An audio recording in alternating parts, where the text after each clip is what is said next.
Hello, hello, hello, and welcome to Leadership and Motivation.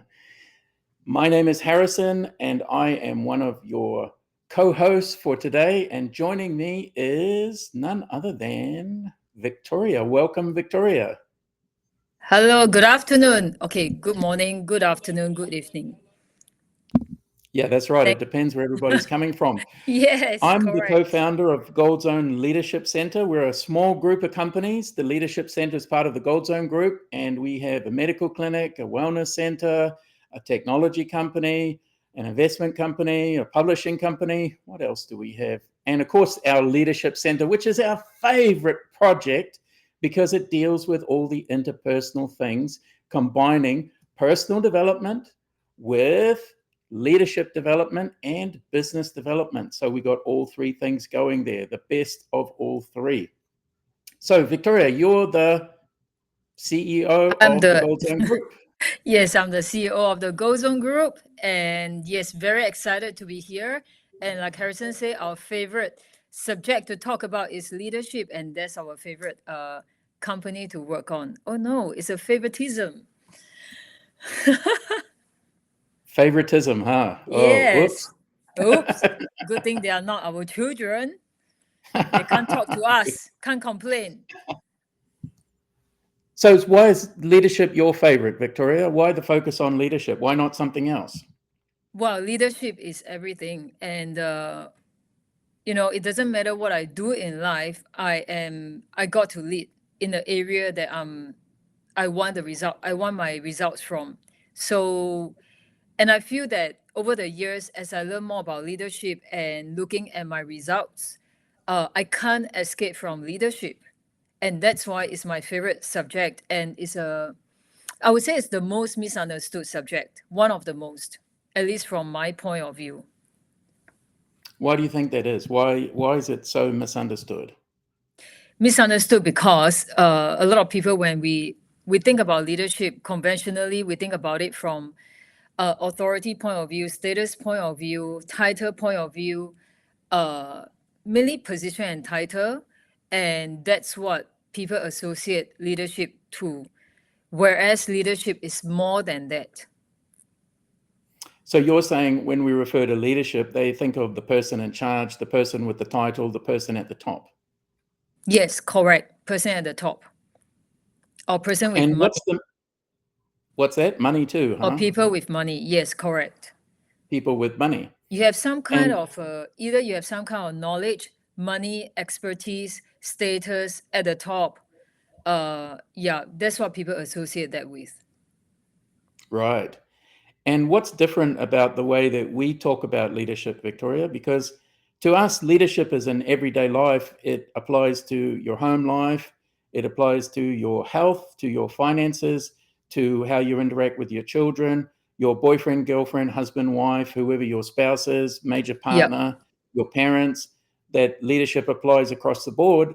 And a lot of Yes. people, what they do is they abdicate the leadership to other people who don't necessarily have their interests at heart, right?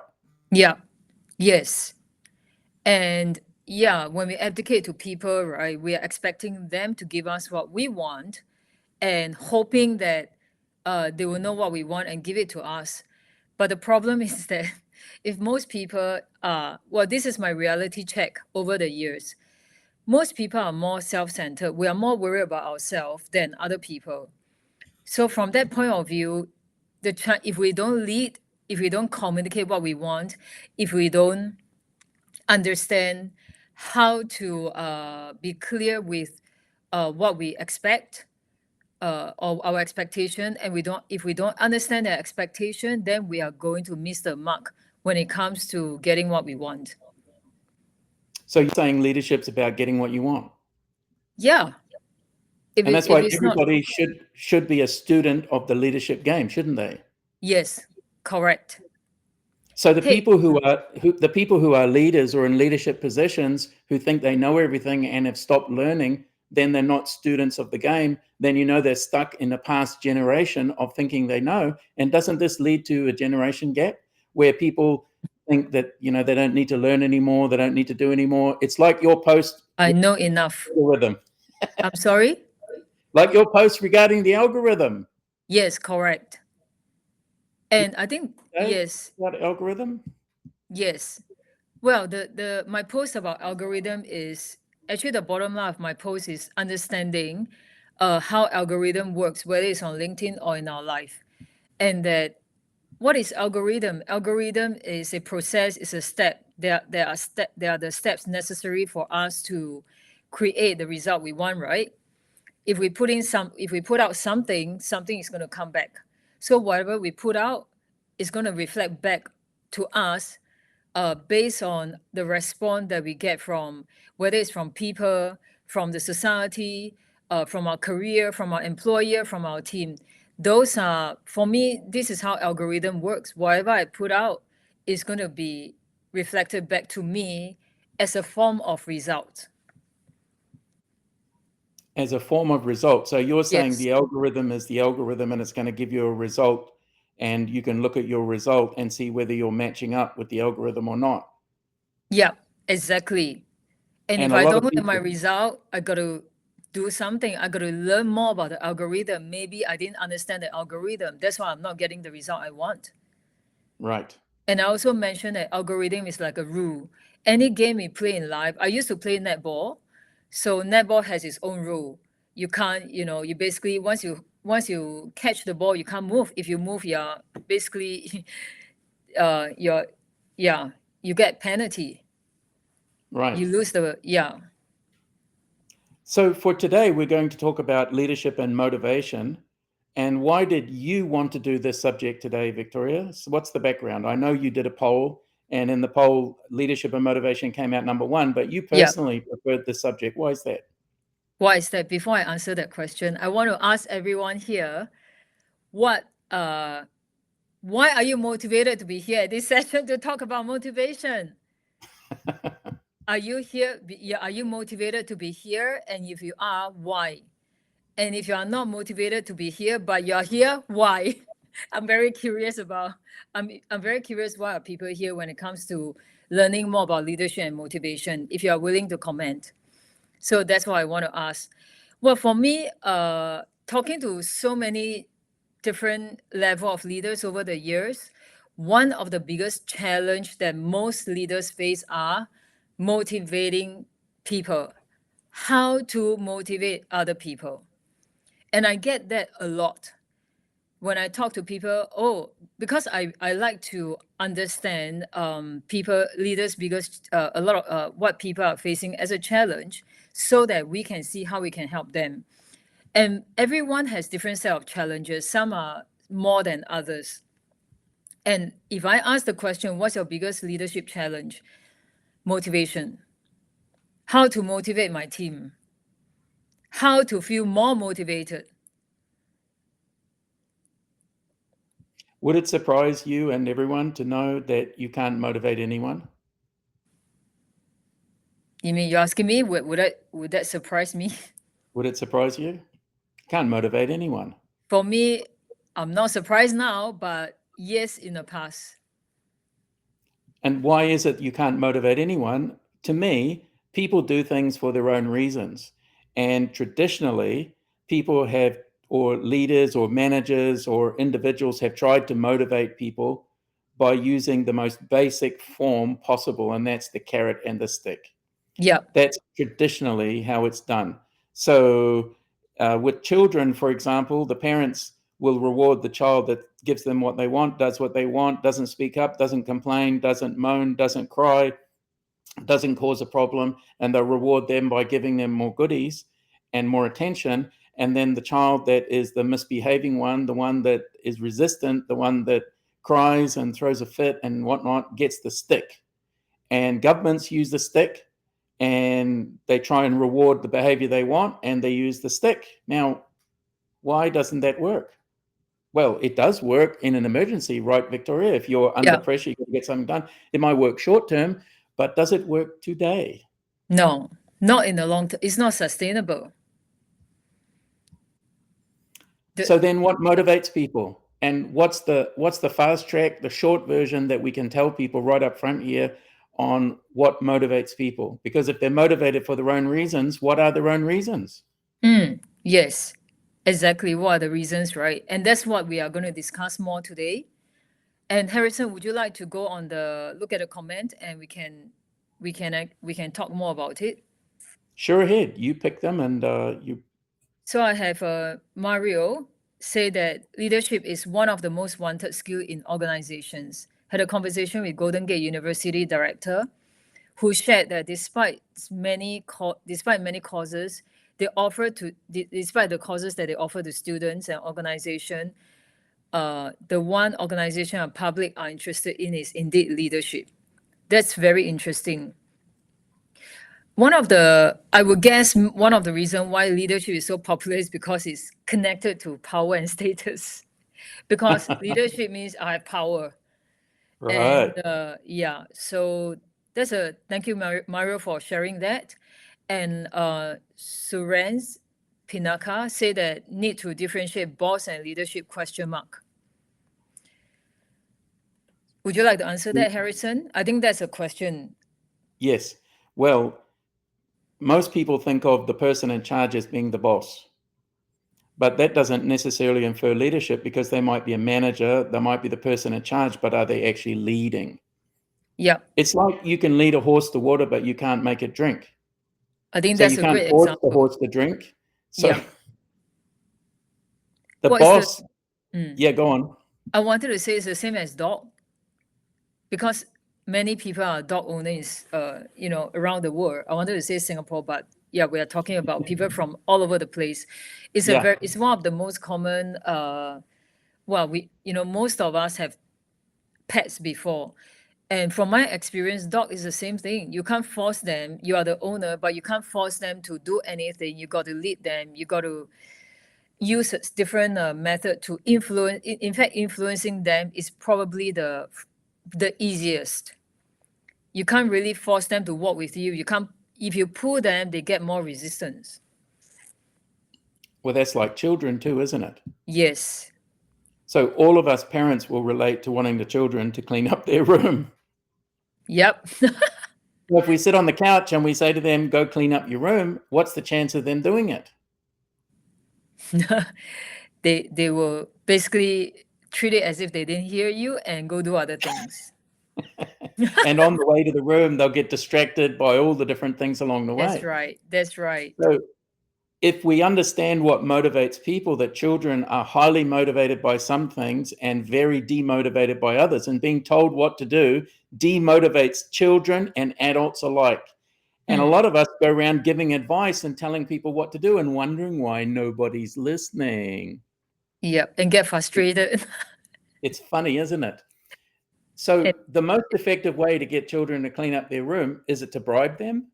No. You mean bribe? No, not bribe. Bribe them? No, because every time you need the room cleaned, you're going to have to offer a bribe, and then the bribe has to get bigger and bigger. That doesn't punish them. No. So how do you do it? You have to inspire them to want to do it. If they want to do it, then they're going to do it.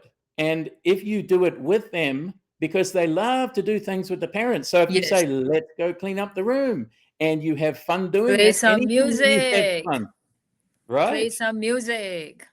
All right. Play some music, have some fun, sing a song, do a dance. And how many of us apply that same theory, that same success formula in our workplaces? We sit around, we have meetings, we allocate to-dos, we check on the progress of projects, we check on the to-dos, we check on the vital areas, the key points, the mission critical stuff. We check on those. Everybody okay? Yeah, everybody good? Anything for me? No. Okay, off you go. And that's so different from what works, isn't it? Yes. Well, it's a to-do list.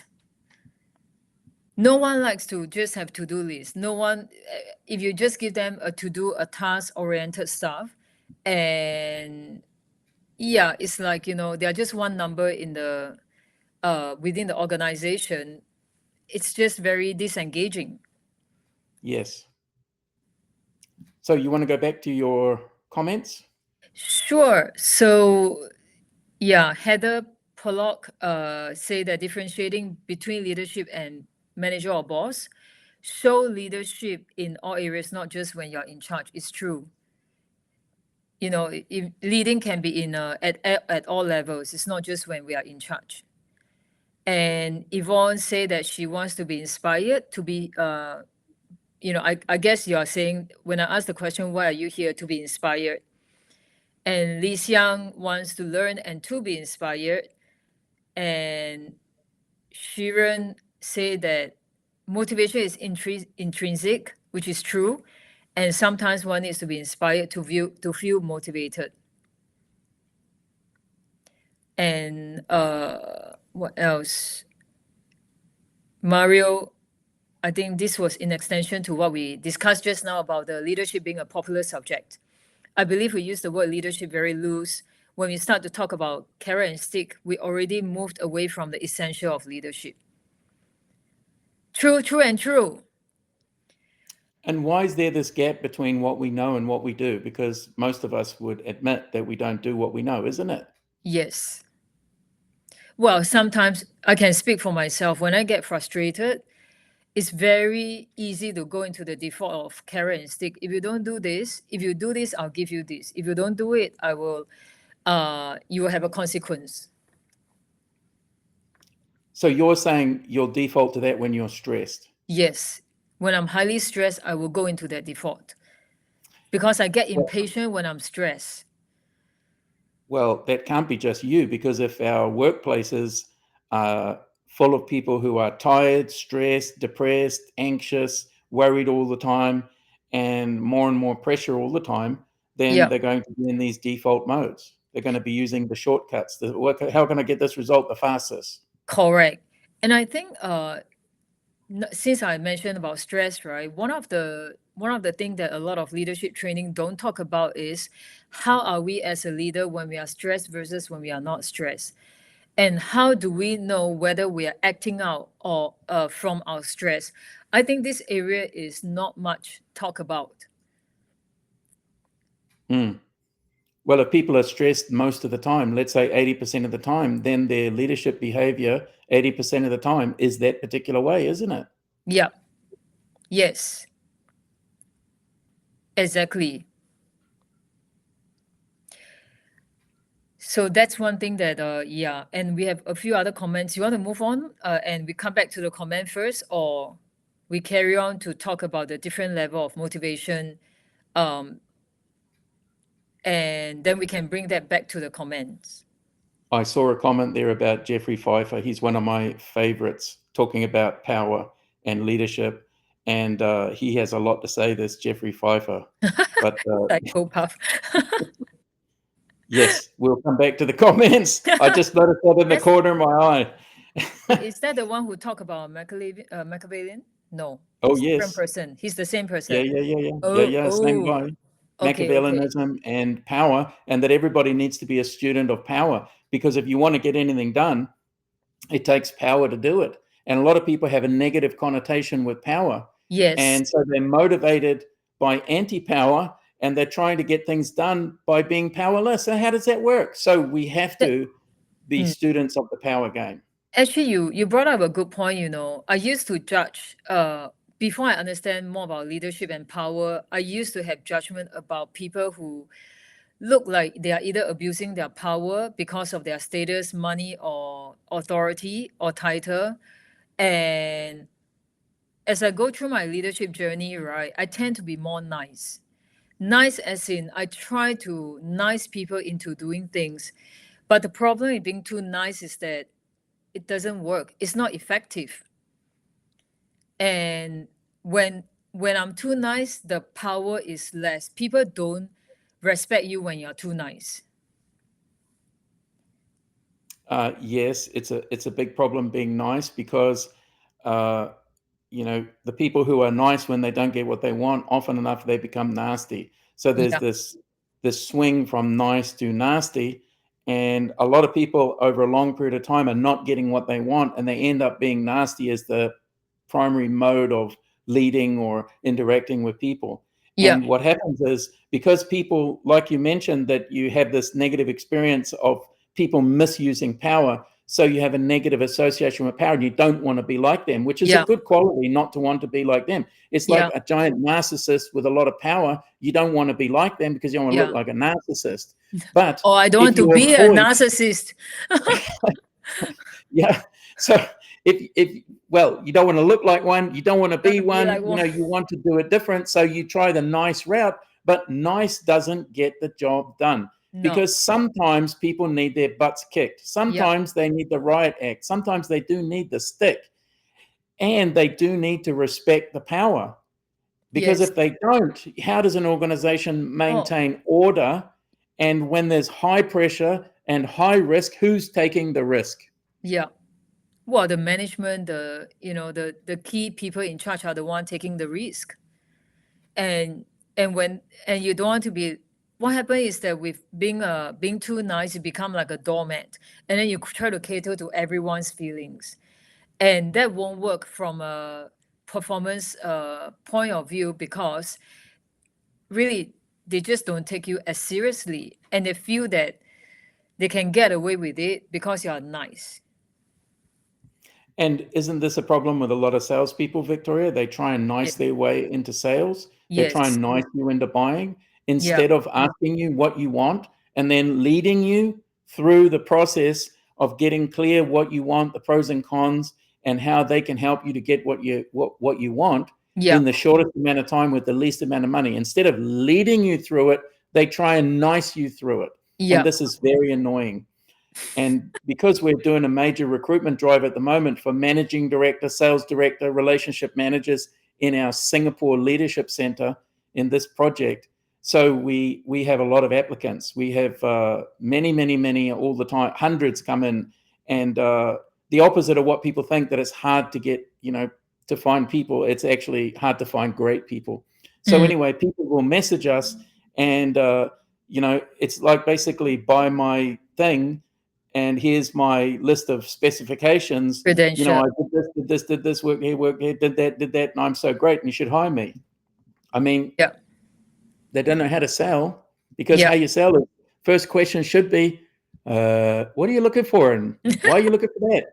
Isn't it? What are you looking for? It's like Yeah. going to buy a car. Here, buy my car. It has 4 wheels. Yes, they all have 4 wheels. There's a steering wheel. Yes, there's a steering wheel. Got 4 seats. Oh, very exciting. Yeah. Because since you mentioned car, right, is the company looking for Toyota, Nissan, or BMW, or Mercedes, or because they're all very different, or Hyundai, whether I pronounce it correctly or not, that's my understanding. Hyundai, and what else? Or Rolls-Royce or Maybach, because we are all different. Every single vehicle has a contribution to different people. Why would it be different for our team members? That's exactly right. Hey, shall we dive in and look at some slides on what motivates people and talk about Sure. needs and stuff? Sure. Now a good Go time to for do it. it? Yes. Okay. I'm gonna go through a few slides, and then I'll come back to you and ask you questions in between, Victoria? Yep. All right, let's do it. The first thing I want to do is I want to take a look at I want to take a look at something which I think is very relevant to this subject for today, and that is this. Not that. It's this.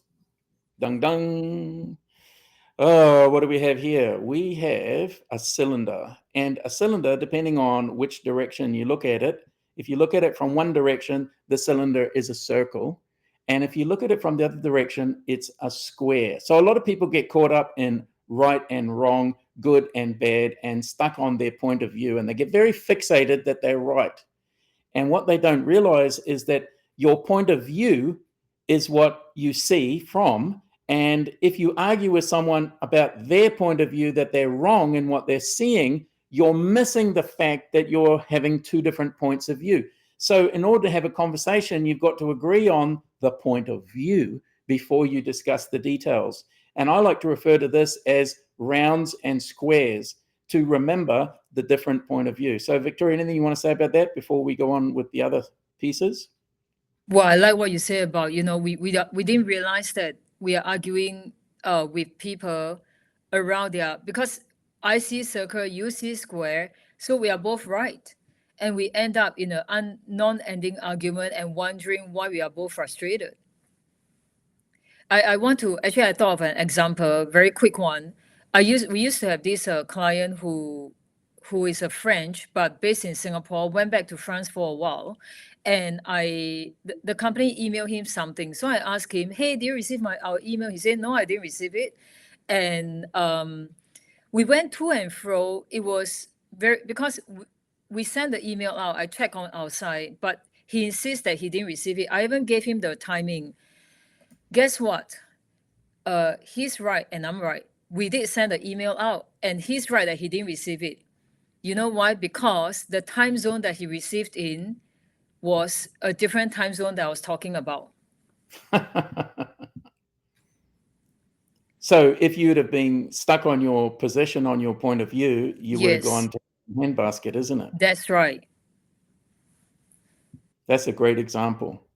So if we know this, we want to keep an open mind that when we're talking to somebody, from their point of view, they're right. From your point of view, you're right. So rather than trying to be right and wrong, better to understand and to be interested. And I've said this a lot to people, that you want to be interested and not interesting. You want to ask questions about the other person to find out what their likes and hopes and dreams and motivations and what their point of view is before you talk about anything else, because you can't motivate somebody with what motivates you. You have to motivate them with what motivates them.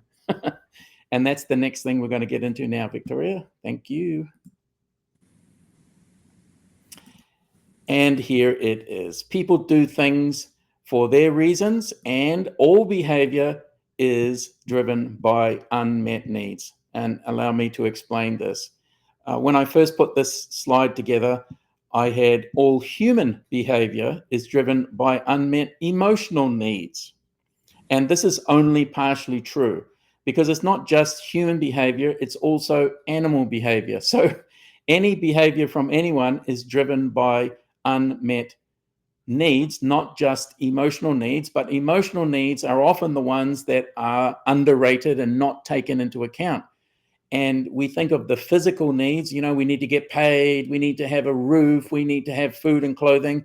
And we're going to talk about how that plays out in terms of motivation. But this is a very key thing to understand motivation, because we're motivated by these unmet needs. And I'm going to explain the different levels of unmet needs in more detail. Anything you want to add, Victoria? No, I think I think you carry on, because I think the slides that you're going to share later will help the participants have a little bit more understanding. Okay, very good. I will continue.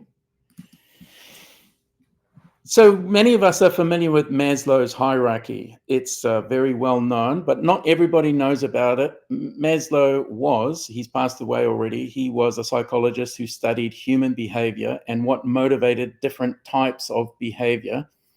And he came up with a hierarchy of needs, that our lower level needs needed to be met.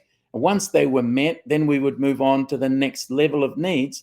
And once they were met, we'd move on to the next level of needs, and so on and so forth up the hierarchy. He would say that when your lower level needs are not met, you would not be interested in your higher level needs, and they wouldn't be something that would concern you, because all your attention goes on the unmet lower level needs.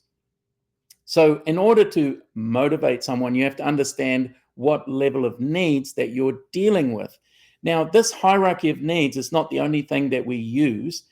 In terms of Gold Zone, we use the 7 chakra system, because they correspond exactly to the same 7 levels of, unmet needs, the 7 chakras, and also the 7 levels of childhood development, and also the 7 primary areas of emotion, and plus a few others. So there's a lot of 7s that overlap and correspond. So it's not just Maslow's hierarchy here.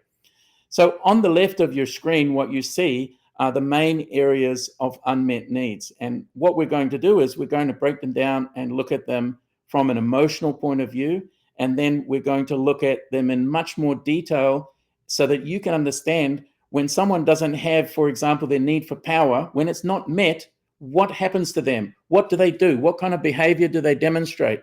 And how do you meet those power needs? Because if you think about what's a power need, it's a need for control. And a lot of people in today's world feel insecure and out of control, so they obsess about security, control, and power. So I'm going to put this all into context so we can understand. And let's take a look at these different 7 levels in terms of emotion. So here are 7 primary levels of emotion. And you see level 7, serenity, is very different from level 1, which is numb. So sometimes numb can look like serenity. Numb is the absence of feeling, whereas serenity on level 7, you can feel the whole range of all the different emotions below, and you're at peace with them, you've reconciled them, and you can go in and out of them at any time. Whereas when you're numb, you struggle to feel anything because you can't feel anything, and it's defined, the absence of feeling.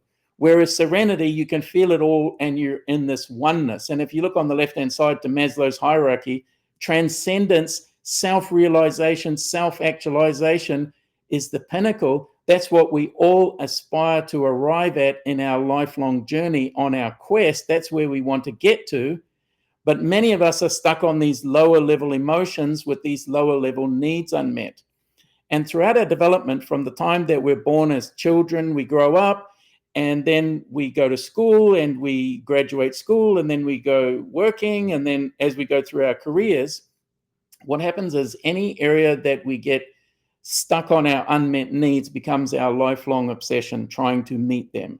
So if we are worried about safety and feeling unsafe physically, then we're going to be obsessed with feeling secure. And if we feel insecure, we're going to be obsessed with power and status. And that's going to motivate us. And that's what we're going to obsess with. So when you talk to people from a leadership point of view, from a sales point of view, from a getting to know people perspective, you just chit chat with them and you be interested, and they will share with you quite easily in a conversational way a lot of what their unmet needs are, what they're focused on, and where they're going. So ideally, what you would want to do is to go top down, because it's at the top where you have your vision. And if you're motivated by transcendence, self-realization, self-actualization, that then is going to pull you up through all the different areas and through all the other challenges that you might have. Your eye is on the top, versus what a lot of people are is they're very fixated here on these lower levels, on obsessing these. And a vision itself can inspire you to overcome those challenges because you're focused on where you want to go versus what's in your way.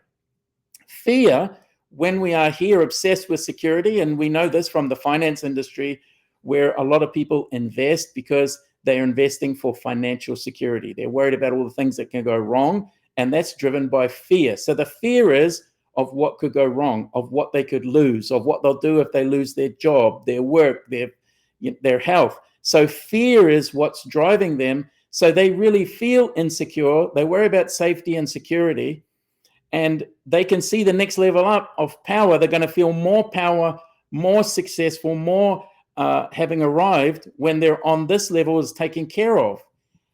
So Victoria, anything you want to add to this before we get to the next one? No, I think it's a good, what you explained is very good. And what you shared was quite clear from my point of view. And what I'm hearing is that whatever that I'm obsessed with, I don't have. Yes. Like you don't obsess with things that you have.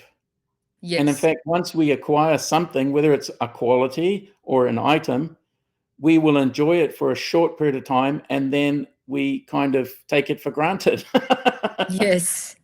We take it for granted, and then it doesn't motivate us anymore. We're looking for the next thing. And it the becomes next normal. thing. It will normalize, right. and it becomes like wallflower. And then we, like you say, we obsess with the next thing. That's right. Yeah. Exactly. So you can tell where someone's at if they're playing power games. if they're trying to dominate, if they're trying to suppress people, if they're trying to compete and be on top, because that competition really is in the power zone there. Yeah. Power, which you can see it's only halfway up, because above power is esteem, enthusiasm, passion, creativity, self-expression, and your visionary leadership is at the top. Yeah. And we're going to I want to, Harrison, can Yep. you keep this slide? Since we are talking about motivation and I've been talking to people about communication too, how do you motivate or how do you inspire and motivate people through your communication? Because these 7 levels, right, is a good way to gauge where our communication, how do people feel when we communicate? And if I don't understand my emotion, whether I'm numb or whether I'm in fear or whether I'm angry, people are going to respond to us according to where we are really at this between these 7 levels. Yes, people will respond to where we're at, because each of these 7 levels has a paradigm and it has a communication style. For example, people who are into safety and security have a language of safety and security, and you just need to listen to them objectively, and you can hear all the security pieces that are in their conversation.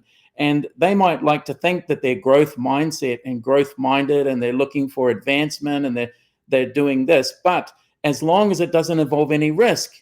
And the minute that they get afraid of risk, you know where they're at. They're there in level 3 or below, worried about risk. Because people in level 4 don't worry about risk. You take calculated risks. Level 4, 5, 6, and 7 are all calculated risks. You'll take the risk because you know for a fact that risk and reward go together hand in hand.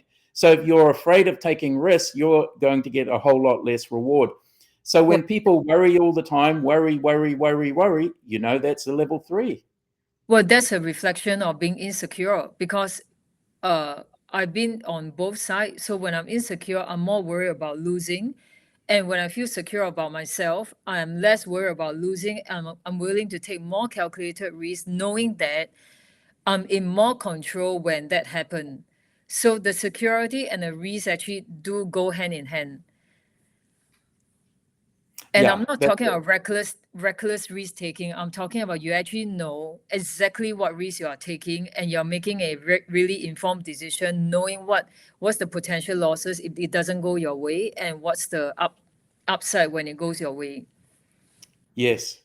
And, Victoria, just for a bit of history, I've been sharing these different levels with people for 25 years. So this is 25-year-old conversation. And I have talked to, thousands and thousands, tens of thousands of people in different forums, formats, venues about this, one-on-one, with couples, with leaders, with business owners, with founders, with investors, with employees, with project managers.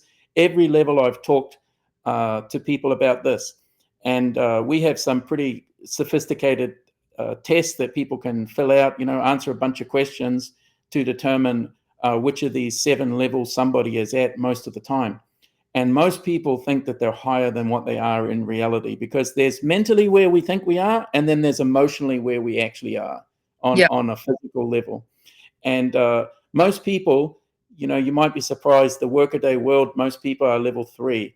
That fear dominates their psyche and their actions and their choices, and that they're worried about losing their job. They're worried about getting the next job. They're worried all the time. And as a leader, if somebody's worried all the time, what we need to do is take care of that worry, to reassure them. And it's the language of reassurance. Before we talk to them about the vision, we have to reassure them about their security. And this part a lot of people miss. They just talk vision. Here's where we're going. Here's what we're going to do. And everybody's going yawn, because, hey, you're talking vision. You're talking transcendence here, and we're worried about paying the rent next week.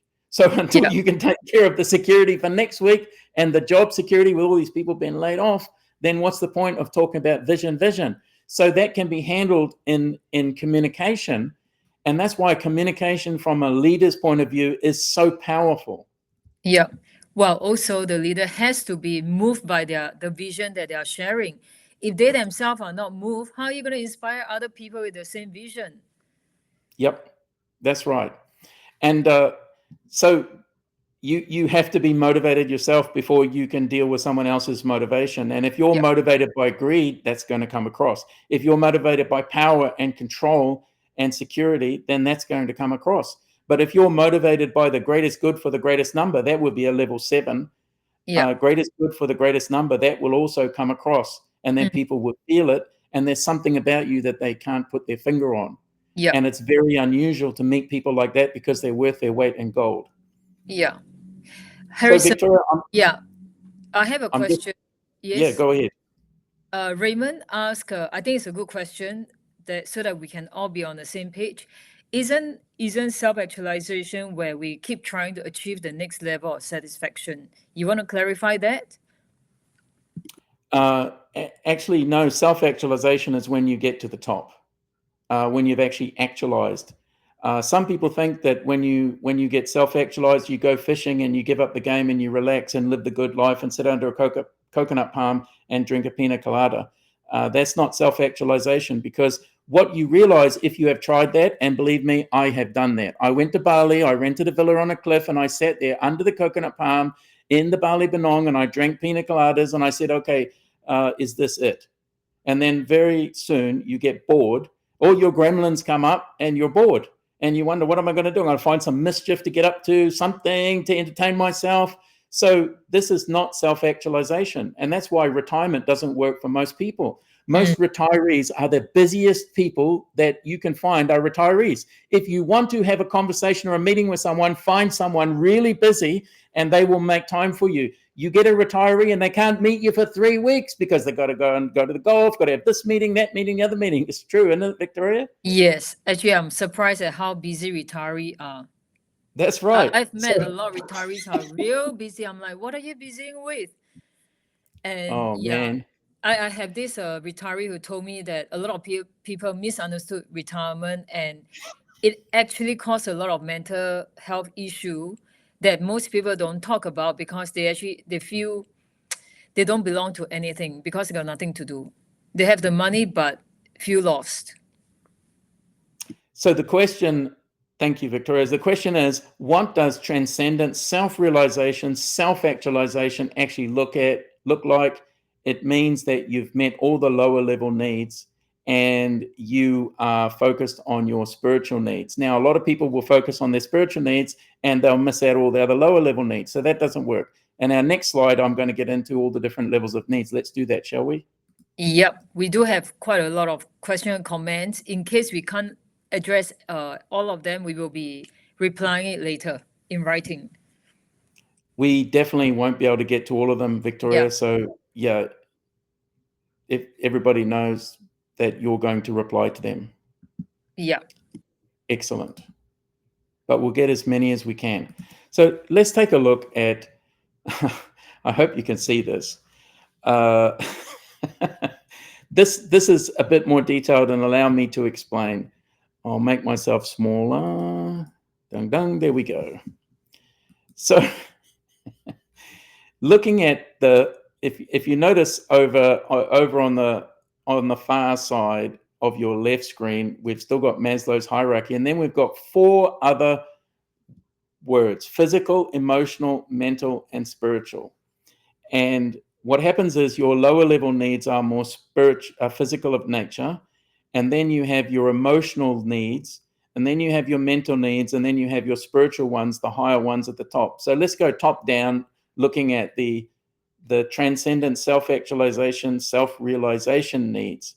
So your needs for contribution, for purpose, for meaning, for having a reason why you're doing things, this is our highest level of values and virtues and things that have meaning to us. So this at the top is what motivates people at the highest level. And the next one down are self-expression, pleasure, joy, beauty, fulfillment, art, and all the aesthetic things. So when you just focus on spiritual, a lot of people miss this self-expression, beauty, passion side. And if your life isn't filled with passion and meaning and purpose, then that's these 2 higher level areas missing, level 6 and level 7. So below that, we have a need for validation, for attention, for empowerment, for acknowledgement. We have a need to be heard and a need for growth. So these will motivate people in this area. If you're motivated by growth, that's where your motivation is. And then below that is power, control, success, achievement, recognition, reputation, and status. So status is a need. And a lot of people think that status is an option, that, oh, if I don't have any status, it doesn't matter. But actually, it's a need to have status, a need for reputation, a need for recognition, a need to achieve things. And when these are not met, then they play out in all kinds of weird ways. Harrison, Below that, yes. isn't personal branding part of building status and recognition? You nailed it. Yes, absolutely. Absolutely. So on LinkedIn, a lot of people are talking about personal branding for people to get to know you, to know who you are, to know your personality, to know what expertise you have, what skills you have, what value you can add. And that is a need. And so if that need's not met, how does that play out, Victoria? Oh, I play in all the wrong places. You get the wrong attention. Huh? How do you feel? How do I feel if the needs are not met? Yeah. Well, essentially, it feels like, you feel unseen, you feel invisible, you feel like you're not recognized, you feel you're not being valued, you feel like nobody sees you, and you feel like you got to work harder and harder. And one day, someone will recognize me. And do they? No. No, it doesn't happen that way. Sorry, unless you are that lucky. So what happens is if you're leading a team of people, you need to know which one of these levels people have fulfilled the need on and which they don't. So a lot of people, if they're obsessed with security, you can see on the security level, there's love, belonging, affection, touch, comfort, wanted, needed, and connection. And how many people are craving touch? They don't get enough touch when they're children. And when they're adults, we all keep at arm's length. And some cultures are very touchy-feely, but here in Singapore and in Asia, is touch something that people get an abundance of or a shortage of? No. Shortage of. And people are looking for love in all the wrong places.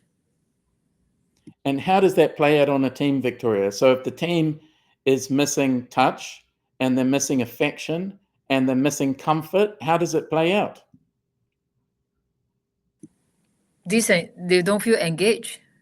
It's really just low engagement, and they just go in, do the physical and the basic stuff, get the job done, and that's it. Once in a while, they get excited about a few things, but most of the time, and also it plays out in needing social connection, social bonding with your colleagues. Social connection. And isn't it true in the old days, like we go back a few decades, where we would get our spiritual needs from church, we would get our social needs from our social circle, and we would get our monetary needs from work and some fulfillment there, but mostly was about having a job to get paid to live a life, and our family would be separate. Whereas today, a lot of these are all jumbled up. So the company is responsible for fulfilling people's spiritual needs. So this is how things have evolved. And as leaders, don't we have to take this into account and ask ourselves, where are the people that we are leading on this scale of needs? And what do they have fulfilled already? And what are they missing? And somebody who's focused on a particular need, like some people, they might have a need for self-expression, for beauty, for art, for aesthetic. If they have that need and you can cater to that need, you don't need to motivate them because they're already motivated. The people who are driven by power are already motivated and driven by power. You just got to show them by making the connection between what you're asking them to do and what they're going to get. And that's why communication is so powerful, because you're making the connection between what you're asking them to do and how that's going to meet their particular need. And this part of communication is so missing for most people. They don't have the ability to make that connection for people, because when you do, people will take action very fast. Yeah, agree. And it's all about meeting the right need with the right people so that there's alignment at every level. Yes. And the different levels of leaders, Victoria, these unmet needs also drive different types of leadership. So someone who's obsessed with security is going to be a security-oriented leader. They're not going Yeah. to take risks, they're not going to speak up. Yeah, which is where the nice is. No, take the minimum risk. I also want to just on what we just discussed before. It also is in line with another challenge that a lot of leaders would have is how do you meet expectation? The mismatch of expectation is also one of the challenge that people face. So understanding this, you'll be able to understand each other's expectation.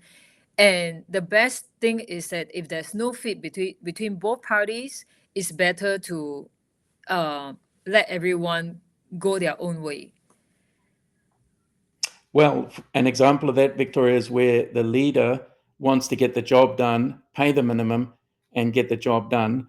And the person going to work for the company has an expectation that the company provide them with a therapist, stress management, provide them with spiritual satisfaction and purpose and meaning and value and emotional needs. And all these things are expected by the team member, whereas the company just wants to get the job done, pay the least, and get the job done as much as they can. Then there's a mismatch, isn't there? And people are going to be unhappy. And if the company don't believe in training and upgrading, it's the same thing. I had this employer who said to me that I hire them, I pay them money. They should be getting the job done. Why should I do anything more? So his expectation is that I pay you a salary and you should know what you need to do. Why should you expect more from me? Yes. And why wouldn't a company invest in training and support of their people? Because if our biggest asset is the people that work with us, in all organizations, the biggest asset is the people. Even using AI and technology and all that is people that have to use it. So the people being the biggest asset, one of the fears that companies have is that if they invest too much money, time, and energy helping people to realize their self-actualization, self-realization, to get to transcendence, that they're going to leave and all their investment is down the drain. But what if you looked at it completely differently and you said, okay, I'm going to invest in everybody's level 7 needs, top of the hierarchy, and I'm going to do it unconditionally, unreservedly. And if they want to leave because they're not a match for us as an organization, yeehaw, let's celebrate and have a party, because if they're not right for us, we're not right for them, then that's a win that they leave. It's worse if people are not right for us and they stay. Isn't that worse? Yeah. So if people leave and take your investment with them, that's a great thing.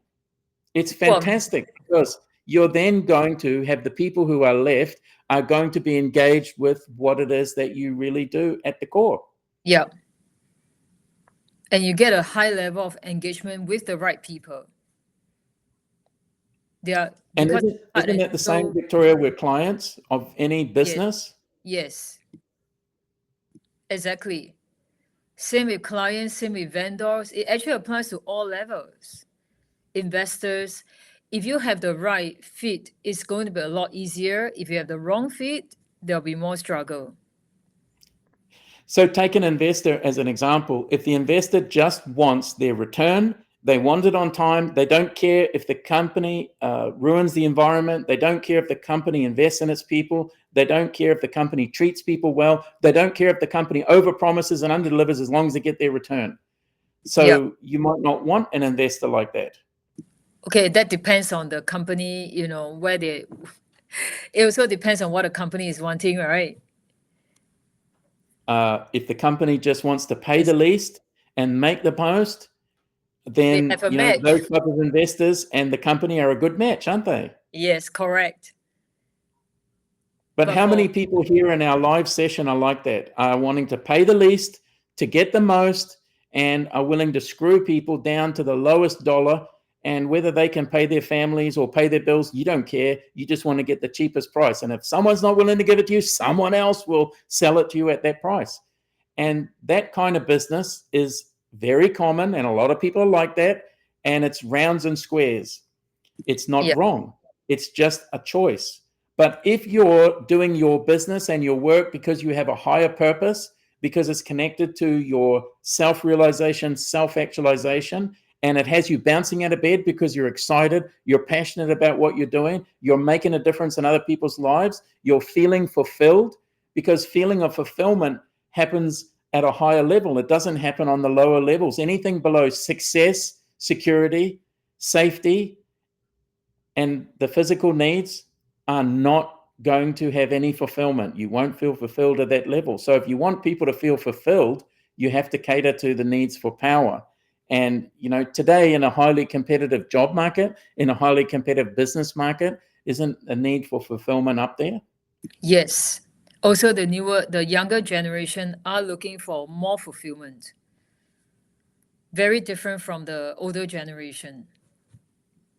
So, Victoria, a lot of people who work with you, your team is in their 20s. A lot Yeah. of them are in their 20s. So, you find that people in their 20s are motivated by different things than people in their 40s, 50s? And 30s, because we have Gen Z, Gen Y, Gen X, and Boomers. And this is not age discrimination. It's just general. If you look in general, they do have a similar behavior. But age doesn't just because someone is older doesn't mean they are not open. Technically, we all have more.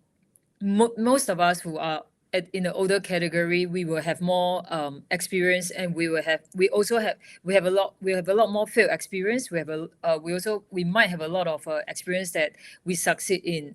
But for those people who have failed too much over long period, they tend to be more fixated and less open.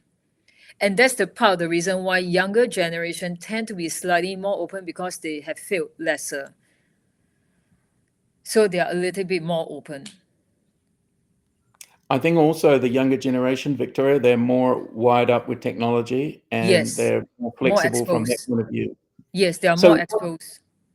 what do the older generations do have had a lot of failures? Because I think that there's a missing bridge with how to recover from failure, because a lot of people give up when they fail. And if Yeah. they fail too many times, they have a crash and then they give up on their hopes and dreams and goals. And these are the higher level needs: hopes, dreams, goals, the vision. When you have some aspiration that pulls you forward, and if you give up on that, then you're going to be wanting to go fishing. Dejected. Yeah. And then And the those, general reason they give themselves is, I'm old anyway. What's yep. the point? Oh, I should be contented. It's just, it's not worth it. And I got to make sure that I'm secure. My security is in place, so I shouldn't be taking too much risk. That's the typical reason why what they would say to themselves. So people who are worried about risk all the time, are they fully alive in your experience?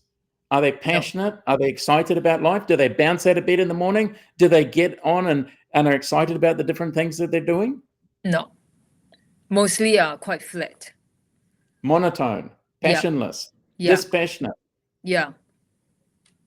So how many people here on the live stream would love to have more passion in their lives? How many would love to have more passion, more fulfillment, more joy, more fun, more play? Because these are your higher level needs. And if they're not being fulfilled, then you're going to feel dispassion. You're going to feel demotivated. You're going to feel may. You're going to feel like, oh, this is a drudge. I drag myself out of bed in the morning. Yeah. Well, that explains why when we have more joy, more passion, more curiosity, more open, we become more attractive. It's like kids. Kids, when they have less of those baggage, like adult, they tend to be lighter, more lighthearted, more joyful, more curious, more open, and that's why they tend to be more. They are more magnetic. You get attracted to them more. I'm not referring to people who don't like kids in general. I know there are people who don't like kids. I'm not talking about that group of people. Yes. I'm talking about energetically, kids have more of that energy in them that is attractive when they are not as repressed and suppressed. Yes. And we can So actually have that as an adult. we can have that as an adult. Yeah. which will make us more attractive as a team member, as an employer, and as an employee. And I think you're an excellent example as a role model of being passionate and enthusiastic and sharing and giving.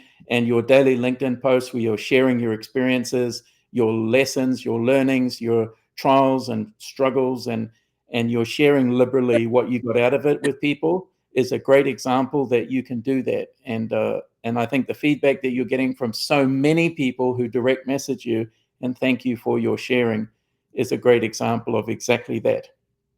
And thank you, Victoria, we've reached the end of the hour. It goes so quickly when you and I chit chat, and this is what we do all day long, every day, all night. And there's a lot of conversation between you and I about a lot of these things. And we have to end these because everybody else has something they want to do, isn't it? But we could keep going and a lot of sharing. It's lunchtime for most people in Asia. So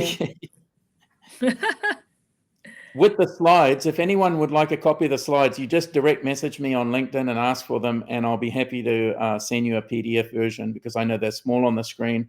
I tried to condense them and go through as little as possible, but I still have too many. So Victoria, would you like to wrap it up? If people want to do a game plan session with you, talking about how to fulfill these needs, how to motivate people, how to be a better leader, how to make more money, how to have a bigger impact, how to find more passion, how to have more passion, how to do what you love and make the money you want.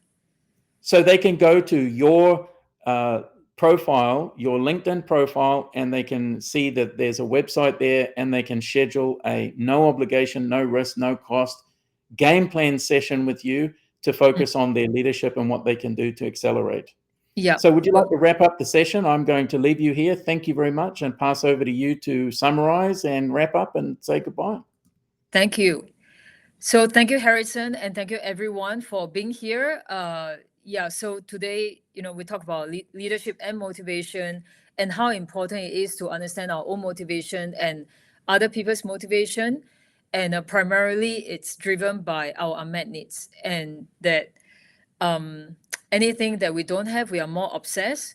So it's for me, this is part of self-awareness where, if we are aware of what we are obsessed with and what we don't have, then we have more chance of understanding our own motivation, which will help us to make changes should we want something different.